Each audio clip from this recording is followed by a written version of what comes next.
Create surface features.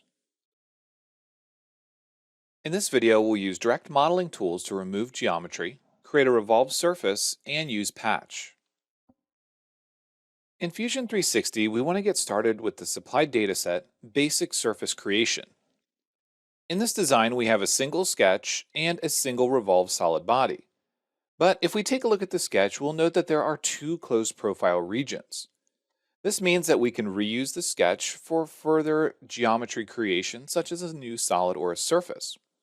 However, let's take a look at some of our direct modeling tools to figure out different ways in which we can use surfaces to patch solid geometry.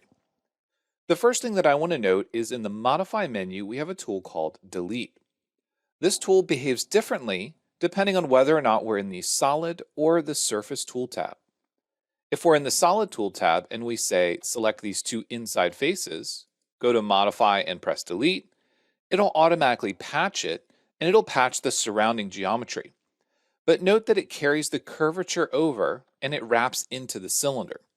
This is likely not the intention of this design, so I'm going to go down to my timeline, right-click, and delete that feature. If we instead navigate to the surface area and we select those same two surfaces, go to Modify and select Delete, what we've done is we've removed those surfaces and left this as an open surface body. So now we need to patch the top. This can be done a few different ways. We can go back to our original sketch and we can create a revolved surface, or we can use a patch tool. Let's explore both of those and see which way works best. From the Create menu, we'll select Revolve. First, I'm going to disable chaining, which allows me to select just a single entity. Then for my axis of revolution, I can either select the Y-axis or one of the vertical edges in the sketch. We've created a new body that's revolved 360 degrees about the axis of revolution. We'll say OK and take a look at our bodies folder. The original body and the new surface body are now created. However, they're not combined automatically like what happens when we create a solid revolve.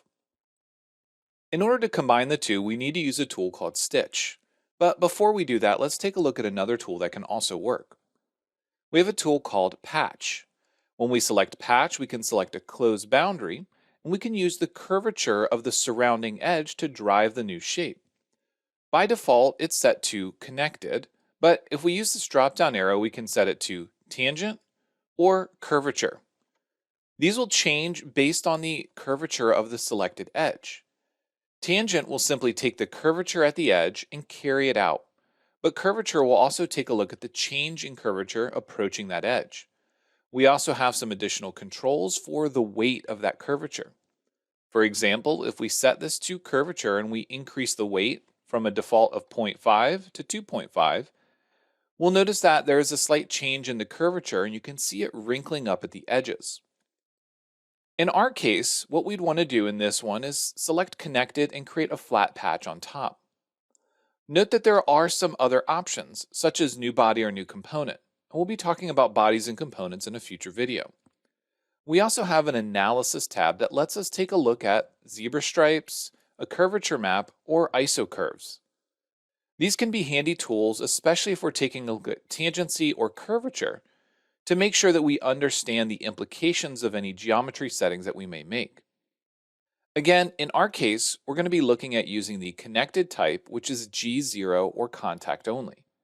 We'll say OK, and now we've created a new patched surface. Notice that in this case, we're going to focus our attention solely on the revolved surface as they're both the same for our specific instance. If we want to combine these two together, we can use Modify and select Stitch. This will allow us to select any surfaces, and we can see the red edge change to green where it'll be stitched together. We can modify our tolerance value if we have large gaps between surfaces and allow it to adjust for that. Once we say OK, notice in the Bodies folder that we now have a single solid body. Fusion 360 automatically recognizes the difference between a closed volume surface and a solid body. So once we stitch those together and create that closed volume, it knows that we're looking at a solid body and we're no longer dealing with the surface. We can always use tools like Unstitch if we want to take a solid body, keep all of the elements, but turn it back into individual surfaces. So there are many different options that we have when we're talking about creating surfaces to patch geometry. You might be wondering why we would go through all this trouble. Well, in Fusion 360, there are times when we might need to adjust or remove geometry in order to make the model easier to manufacture. This could be cases such as removing a chamfer or threads, or we could have more complex geometry that we need to patch in order to create a representation that's easier to machine. Especially when you have a part that encompasses multiple operations across multiple machines, it might be easier to blank off certain geometry when we're creating a toolpath for a CNC lathe. At this point, let's go ahead and save this design before moving on.